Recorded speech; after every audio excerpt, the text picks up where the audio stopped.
Electrochemistry विद्युत रसायन को कंटिन्यू करते हैं और आज इसी क्रम में अपन लोग सीख रहे हैं एक ऐसा हेडिंग बहुत छोटा है लेकिन क्वेश्चन बड़ा मतलब छोटा धमाका बड़ा ऑफर है मतलब छोटी सी चीज है लेकिन क्वेश्चन बहुत देती है बोर्ड में बात करें इसमें बोर्ड में भी क्वेश्चन आता है जो भी आप आरबीएसई बोर्ड है सीबीएसई बोर्ड है इसमें बोर्ड में क्वेश्चन आता है उसके साथ एग्जाम में भी इसका क्वेश्चन बनता है जैसे नीट का एग्जाम आईआईटी का एग्जाम उसमें अंदर इसका क्वेश्चन आता है और एक सिंपल सा क्वेश्चन होता है इसको ट्रिक से भी सीखेंगे और बोर्ड में आपको पूरे मेथड से कैसे करना है वो भी सीखेंगे हेडिंग डालो लेटिमर डायग्राम हिंदी में भी इंग्लिश में भी ठीक है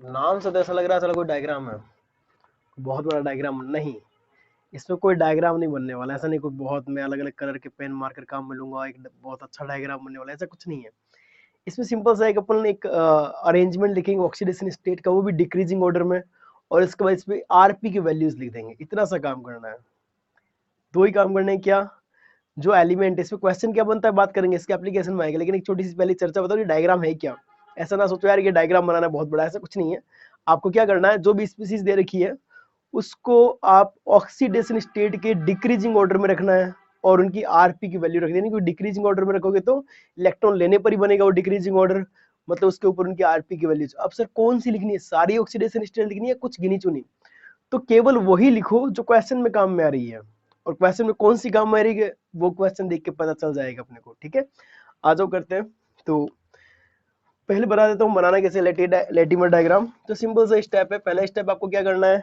right oxidation state in decreasing order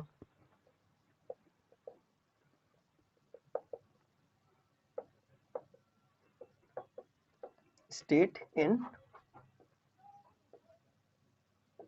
decreasing order जो भी ऑक्सीडेशन स्टेट आपको क्वेश्चन में गिवन है या जिसकी पूछी हुई है उसको डिक्रीजिंग ऑर्डर में रख दो दूसरा सेकंड क्या करना है right the values of RP on the oxidation state जो भी करस्पॉन्डिंग है राइट वैल्यूज ऑफ आरपी जो भी आरपी की वैल्यू आपको लिखनी है जैसे एक छोटा सा एग्जांपल देके बताता हूँ मैं एग्जांपल ब्लू कलर से लेते हैं एक सिंपल सा एग्जांपल जैसे ये बात समझ में आ जाएगी जैसे एफई है एफई के लिए मैं बात करूं एफई की ऑक्सीडेशन स्टेट एफई होती है Fe+2 आ जाए Fe+3 आ जाए इसके लिए मेरे को कोई बोल दे इसका लेटिमर डायग्राम कैसे बनेगा तो सिंपल सा है आप क्या करो Fe के लिए जो पॉसिबल ऑक्सीडेशन स्टेट मैंने लिख दी है तो highest oxidation state Fe+3 decreasing में लेके गया Fe+2 और डिक्रीजिंग में लेके गया only Fe zero oxidation state ये डिक्रीजिंग ऑर्डर में हो गया इस पे ये जो आरपी की वैल्यू है वो यहाँ पर लिख देना इसको मैं E1 बोलता हूँ या E1 आरपी बोलता हूँ और यहाँ पर E2 ये लेटिमर डायग्राम का तैयार है कोई बहुत हार्ड चीज नहीं है भाई लेटिमर डायग्राम बनाना सिंपल सी चीज है बस एक और एग्जांपल देख लो मैं एक साथ बहुत सारी ऑक्सीडेशन स्टेट देता हूँ हालांकि इतनी काम में नहीं आती फिर भी एक आपको बताने के लिए कैसे काम करना है ClO4 ClO3 ClO2 ClO Cl2 Cl आप चाहो तो इसको आपको बोल दिया जाए कि इन सबको लेटिमर डायग्राम में अरेंज करो सिंपल सा है ClO4 हाईएस्ट ऑक्सीडेशन स्टेट +7 उसके बाद +5 का ClO3 फिर ClO2 फिर ClO फिर Cl2 जीरो ऑक्सीडेशन स्टेट फिर Cl इन सब पे आरपी की वैल्यू लिख दो E1 E2 E3 E4 and E5 देखो काम में सारे नहीं आते हैं काम में सारे या तो कोई दो वैल्यूज काम में आए केवल ये E1 काम में आ जाए E3 काम में आ जाए और इनके बीच की कोई वैल्यू पूछ ले तो इस तरह का क्वेश्चन आएगा चर्चा करते हैं तो ये डायग्राम बनाना मेरे हिसाब से आप सीख गए होंगे आपको जो क्वेश्चन में ऑक्सीडेशन स्टेट दे रखी होगी उसके अकॉर्डिंग आपको दिमाग लगाना है उनको ऑक्सीडेशन स्टेट के डिक्रीजिंग ऑर्डर में अरेंज करना है और उनके आरपी की वैल्यूज आपको लिखनी है कोई बहुत हार्ड चीज नहीं है ठीक है लेकिन इसमें क्वेश्चन बहुत अच्छे आते हैं नेक्स्ट है एप्लीकेशन ये डायग्राम बनाना सीख गए होंगे next application of Latimer diagram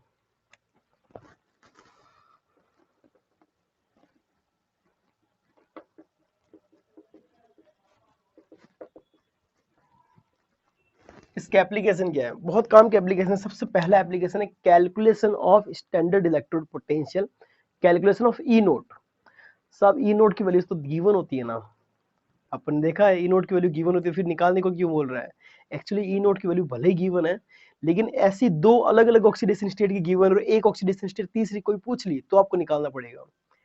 समझ रहे हो मैं क्या बोल रहा हूँ? एक ही एलिमेंट की बाई चांस तीन ऑक्सीडेशन स्टेट मिलती है। जैसे छोटे से एग्जांपल के लिए चर्चा करता हूँ, Fe zero oxidation state +2 and +3, इसका आरपी दे दिया, इसका आरपी दे दिया, लेकिन इसका आरपी पूछ लिया, तो समझ गए? मतलब जिसकी जितनी ज्यादा ऑक्सीडेशन स्टेट बनती है उतनी ज्यादा उसके आरपी की पॉसिबिलिटीज है। तो कोई पॉसिबिलिटी दे दी, कुछ क्या वैल्यूज आपको दे दी, लेकिन किसी और की वैल्यू पूछ ली। चलो एग्जांपल से पता चलते हैं। पहले मैं हेडिंग डालता हूँ।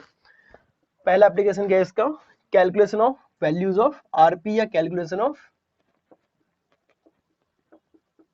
Electrode potential, standard electrode potential, जिसको ई नोट से लिख देता हूँ बस। हो सकता है ओपी पूछ ले, हो सकता है आरपी पूछ ले। चलो इसके लिए छोटा सा एग्जांपल भी देता हूँ, यहीं से यही इसी तरह का एग्जांपल ले सकते हैं। चलो इसके लिए एग्जांपल लेते हैं। बाई चांस आपको Fe+3 से Fe की ई नोट की वैल्यू गिवन है, Fe+3 से Fe की ई नोट की वैल्यू गिवन है x, ठीक है। फिर आपको Fe+2 से Fe की ई नोट की वैल्यू गिवन है कुछ y वोल्ट, और पूछा क्या है ई नोट ऑफ Fe+3 से Fe+2 क्या होगा वो पूछ लिया। क्वेश्चन समझे कैसा क्वेश्चन आएगा? मतलब +2 से 0 के लिए दे दिया आपको, +2 से 0 का दे दिया, +3 से 0 का दे दिया, और पूछा क्या है +3 से +2 का आरपी का वैल्यू क्या होगा। समझ गए किस टाइप का क्वेश्चन आता है? इसमें दो तरीके काम करने के।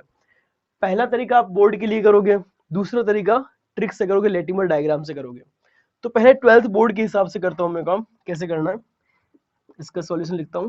तो सबसे पहले आप लिखो इनकी इक्वेशन, जो भी इक्वेशन बनती है। तो इसकी इक्वेशन क्या बनी? ये आरपी की वैल्यू है, Fe+3 इलेक्ट्रॉन से Fe बना। दूसरी इसका लिए जो ई नोट है वो पास में लिख देता हूँ, x वोल्ट गिवन है, ठीक है। उसके बारे में लिखता हूँ Fe+2 इलेक्ट्रॉन से इसने फिर Fe बनाया हुआ है, इसके लिए ई नोट कितना है y वोल्ट, ठीक है। इसके लिए मैं कुछ z कंसीडर कर लेता हूँ, जो थर्ड मैंने पूछा हुआ है उसके लिए मैं कुछ z मान लेता हूँ, z वोल्ट। मैं कुछ z वोल्ट मानता हूँ, इस z को कैलकुलेट कर लेता हूँ x और y के टर्म में, अपना आंसर आ जाएगा। देखो मैंने x y के टर्म में क्यों लिया, ताकि एक जनरल वेरिएबल के टर्म में हो जाएगा, आपको समझ में आ जाए, कैलकुलेशन भी बहुत ज्यादा नहीं होगी इसमें। एक्चुअली मैं कंफर्टेबल रहूंगा, कैलकुलेशन कम होगी तो काम जल्दी हो जाएगा, ठीक है। चलो मैं मेरा कंफर्टेबल दिख रहा हूँ, लेकिन इसमें ऐसी वैल्यूज बहुत कम आती है, ठीक है। चलो लेकिन मुझे ऐसा लगता अच्छा लगता है वेरिएबल्स वैल्यू में। अब एक चीज सोचो, इन दोनों इक्वेशन को जोड़ोगे, इन दोनों इक्वेशन को जोड़ोगे तो क्या बनेगा? अब मुझे ये दिमाग ये लगाना है कि मेरे को इस इक्वेशन तक पहुंचना है। कौन सी? Fe+3 प्लस इलेक्ट्रॉन से Fe+2, सही है। इन दोनों इक्वेशन तक मेरे को पहुंचना है, सॉरी इस दोनों की हेल्प से मेरे को इस तक पहुंचना है। अब यदि मैं बात करूं, आप केमिकल इक्विलिब्रियम पढ़ते हो तो वहां पर केसी का आपने इस तरह से काम किया होगा, केसी या केपी का काम किया होगा, दो रिएक्शन से केसी निकाला होगा आपने। हीट ऑफ रिएक्शन इस तरह से काम में किया होगा कि दो रिएक्शन को ऐड किया तो उसका हीट ऑफ रिएक्शन क्या होगा, ऐड होगा, सब्ट्रैक्ट होगा, जो भी चर्चा। आज अपन ई नोट की वैल्यूज पे काम करते हैं इसी तरह से। इसका मैंने ई नोट क्या मान लिया, कुछ जेड वोल्ट। तो पहली बात तो ये सोचो कि इन दोनों इक्वेशंस को क्या किया जाए थे कि ये इक्वेशन आ जाए। पहली बात तो मुझे लग रहा है कि इस इक्वेशन को अपन है जैसे जैसे रखें और इस इक्वेशन को रिवर्स कर दें, सेकंड इक्वेशन को रिवर्स कर दिया जाए तो मेरे हिसाब से ये थर्ड इक्वेशन मिल जाएगी। आप भी सोचो, पहली इक्वेशन को है जैसे जैसे रख लो, दूसरी को रिवर्स करो तो तीसरी इक्वेशन नहीं आ जाएगी क्या? अब ये तो समझ में आता है क्या? अब इनका जो ई नोट वैल्यूज है वो भी इस तरह से चेंज कर सकते हैं क्या? पहली को है जैसे जैसे रखा, दूसरी को रिवर्स किया इसलिए माइनस लगा देता है, जैसे delta H heat of reaction में करते हैं। तो क्या यहाँ पर -y हो जाएगा क्या? सबसे पहला डाउट ये सोचो, क्या अपन हीट ऑफ रिएक्शन की तरह यहाँ पर भी ऐसे कर देंगे, माइनस लगा देते हैं और फिर दोनों को जोड़ेंगे तो इक्वेशन x - y वैल्यू आ जाएगी, और जो x - y आएगी वैल्यू वो इसके जोड़ने पर नेट इक्वेशन ये बनेगी, उससे ही आएगा। तो क्या x - y ही आंसर है क्या? क्या x - y आंसर है क्या? मैंने क्या किया है सुनो, मैंने सिंपल से बताया कि इन दोनों इक्वेशन से इस इक्वेशन पहुंच जाओ, हो जाएगा काम। लेकिन ऐसा कुछ भी नहीं है। पहली बात तो ऐसा क्यों नहीं है, डायरेक्ट जोड़ने पर जुड़ क्यों नहीं रहा, या रिवर्स करने पर नेगेटिव क्यों नहीं हो रहा? सुनना, रिवर्स करने पर नेगेटिव करना बिल्कुल सही बात है, लेकिन इन दोनों को जोड़ने पर करता हूं मैं काम ताकि आपको समझ में आए। देखते हैं, मेरे को स्पेस चाहिए होगा, कुछ खाली स्पेस यहाँ मिल जाएगा। बहुत अच्छी चीज है, मतलब ये डाउट रहता है बच्चों को, ये क्यों नहीं जुड़ता सारा ई नोट। और बच्चा परेशान हो जाता है इस बात को लेके। देखते हैं, मैं बोलता हूँ पहली वाली इक्वेशन को है जैसे जैसे रखो, Fe प्लस थ्री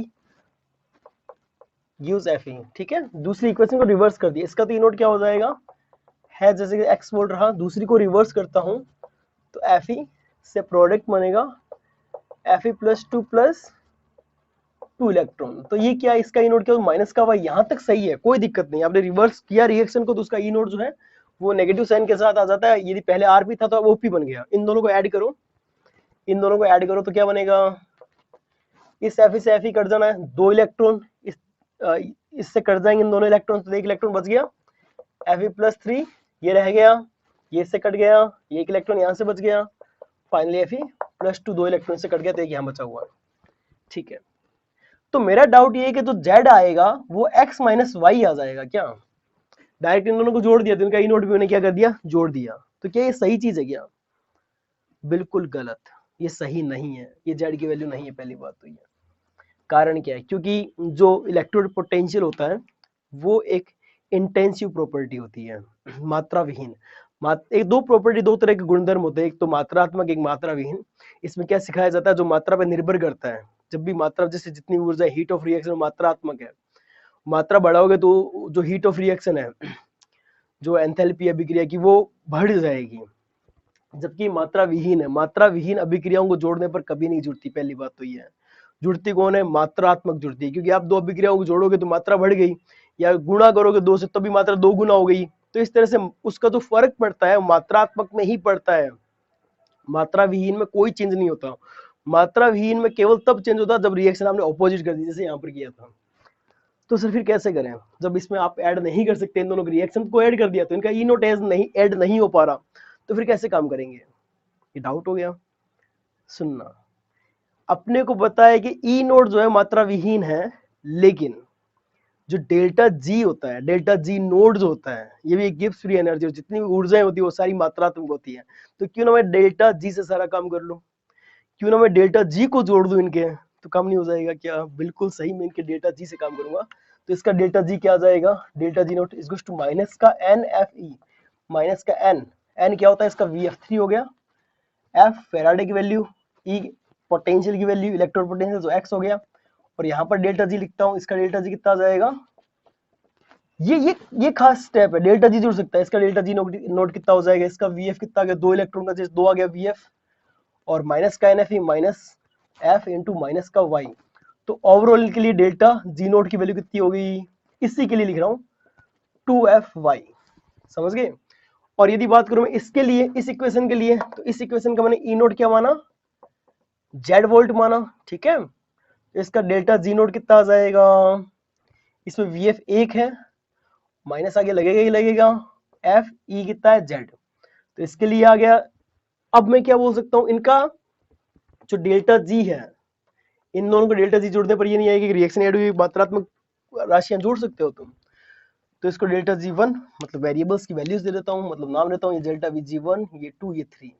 ये जरूर बोला जा सकता है कि delta G not one plus delta G not two is equal to delta G not three. ये बिल्कुल जरूर बोला जा सकता है कि दो मात्रात्मक जो राशियां उनको जोड़ो, क्वांटिटीज उनको जोड़ो तो तीसरे पर पहुंच सकते हो, इसमें कोई दिक्कत नहीं है, ठीक है। चलो ये मेन स्टेप थे, मैंने ब्लू कलर से लिखे हैं। जनरल चीज पे आ जाता हूँ, इनका वैल्यूज पुट करता हूँ, तो माइनस का 3f(x), फिर क्या आ गया प्लस का 2f(y) is equals to minus का f(z), f कॉमन आके कट गया, तो क्या रह गया वैल्यू 3x माइनस का प्लस का 2y is equals to minus का z। तो माइनस को मल्टीप्लाई कर देता हूँ, z की वैल्यू कितनी आ जाएगी, दोनों साइड माइनस से मल्टीप्लाई किया तो 3x माइनस का 2y, ये आपका आंसर है। और इसी तरीके से आपको बोर्ड में करना है, इसी तरह से आपको क्वेश्चन करना होता है बोर्ड में, एग्जाम में, या जो भी सब्जेक्टिव टाइप का पेपर होता है। लेकिन यही एक चुटकी में आंसर आएगा जब इसको मैं करता हूँ लेटिमर डायग्राम से। तो बोर्ड में अच्छा तरीका है, आपको पता होना चाहिए। अब इसी क्वेश्चन को मैं लेटिमर डायग्राम से करता हूँ, तो मेरे को इतना स्पेस ही चाहिए, बस इतना सा, बहुत है, घना ही इतना स्पेस, तो यार इतना स्पेस तो घना ही है। पहले मैं क्या करता हूँ, लाइन टेढ़ी होगी, सीधी करते हैं, बढ़िया लगती है, ठीक है तो अभी भी टेढ़ी पर पहले से कम है। अरे ले रहे हैं, अब ठीक है। चलो, तो लेटिमर डायग्राम बनाता हूँ मैं इसका। तो लेटिमर डायग्राम में बढ़िया चीज है, रेड कलर के पेन से करते हैं, मजा आएगा। Fe+3 से Fe+2 से Fe, यही है इसका लेटिमर डायग्राम। इनके आरपी की वैल्यूज लिखता हूँ। +3 से 0 की दे रखी है, मतलब ये वाली वैल्यू दे रखी है अपने को इस बारी, इसके बीच में कोई वैल्यू, ये कितनी दे रखी है x। उसके बाद में क्या वैल्यू, +2 से 0, +2 से 0 आरपी है ना, बिल्कुल आरपी है सर, ठीक है, ये चेक करते रहियो। और पूछा किसका है, +3 से, ये आरपी पूछा हुआ है, ये वाला पूछा हुआ जेड। अब सुनना क्या काम है, क्या तरीका है, देखना। यहां से यहां का ई नोट इंटू उसका वीएफ प्लस यहां से यहां का ई नोट इंटू उसका वीएफ इज इक्वल्स टू यहां से यहां का वीएफ इंटू उसका ई नोट। सुन लो वापस, इस ऑक्सीडेशन से इस ऑक्सीडेशन में जो वीएफ आया है मल्टीप्लाई करो उसके ई नोट से, प्लस इस ऑक्सीडेशन से इस ऑक्सीडेशन स्टेट में जो वीएफ आया है मल्टीप्लाई करो उसके ऑक्सीडेशन स्टेट से, इज इक्वल्स टू किसके होगा, इस ऑक्सीडेशन से इस ऑक्सीडेशन में जो वीएफ आया मल्टीप्लाई करो उसके ई नोट से। तो वीएफ भी मैं साथ साथ में लिख देता हूँ। इसका वीएफ जैसे कितना है 1, +3 से +2 इसका वीएफ कितना आया, +2 से 0 वीएफ2, इसका वीएफ कितना आया, +3 से 0 3 वीएफ आ गया। बस हो गया काम खत्म। देखो वैल्यूज क्या आ गया, 1 इंटू जेड +2 इंटू वाई बराबर 3 इंटू एक्स।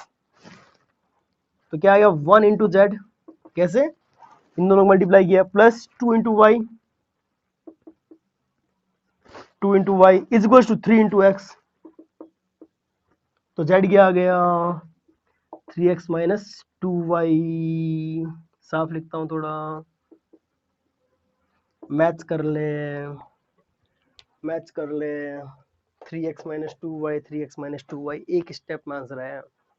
यही जादू है लेटिमर डायग्राम का, एक स्टेप में आपका आंसर दिया, यही जादू है लेटिमर डायग्राम का। समझ आई बात। एक ऐसा और एग्जांपल करके देखते हैं, आप लोग ट्राई करो, मेरे को कमेंट बॉक्स में इसका आंसर बताओ, मजा आएगा मेरे को। तो नोट कर लो यार, बहुत अच्छी चीज है। एक और क्वेश्चन देता हूँ आपको इसी टाइप का मैं, आप ट्राई करो उसको। और यदि आपको ये वीडियोस अच्छे लगते हैं तो आप कंटिन्यू देखें यार, और अपने दोस्तों को बताएं।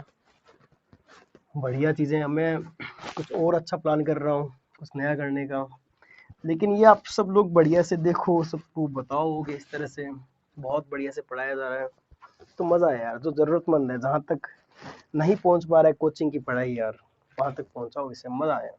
चलो देखो नेक्स्ट एक और एग्जाम्पल, सिंपल सा, आपको बोल दिया जाए Cu+2 ई नोट ऑफ, है ना, ई नोट की वैल्यूज है ये,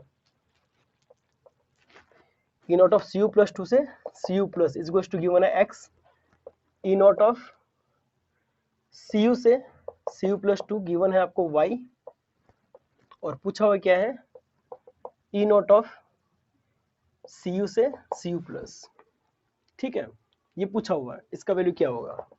तो लेटिमर डायग्राम से ही आपको करना है, तो इसका मैं जेड मानता हूँ, जेड वोल्ट, और काम स्टार्ट कर देता हूँ। पहले लेटिमर डायग्राम बनाता हूँ इसका। लेटिमर डायग्राम क्या होगा, Cu+2 फिर Cu प्लस फिर Cu। ठीक है, इसका VF क्या आया 1, 2 से 1, इसका VF क्या है 2 से 0, सॉरी 1 से 0 दैट इज 1, और यहाँ से यहाँ तक का VF क्या आया 2 से 0 दैट इज 2। अब वैल्यूज लिख देता हूँ इसके आरपी की वैल्यू। यदि मैं बात करूँ +2 से +1, +2 से +1, तो ये दे दिया x वोल्ट। फिर क्या है +1 से 0, +1 से 0 की तो पूछी हुई है, तो ये माइनस का जेड नहीं होगा क्या। अरे मैंने जेड माना है 0 से +1 का, मैंने जेड माना है 0 से +1 का, जबकि यहाँ पर चाहिए क्या +1 से 0, तो माइनस जेड नहीं लिखा जाएगा क्या। ठीक है, इसका क्या है ई नोट +2 से 0, +2 से 0, यहाँ पर 0 से +2 दे रखा था, यहाँ पर -y नहीं आ जाएगा क्या, इसलिए एग्जाम्पल करवाया। आप साइन की गलती मत कर देना, लिखना आरपी ही है, ठीक है, इसलिए एग्जाम्पल दिया मैंने। चलो तो देखो यहाँ पर वैल्यूज पुट करते हैं। तो सिंपल सी बात है कि आपको बताया मैंने, this into this, x into 1 plus minus का z into 1 is equals to 2 into minus का y।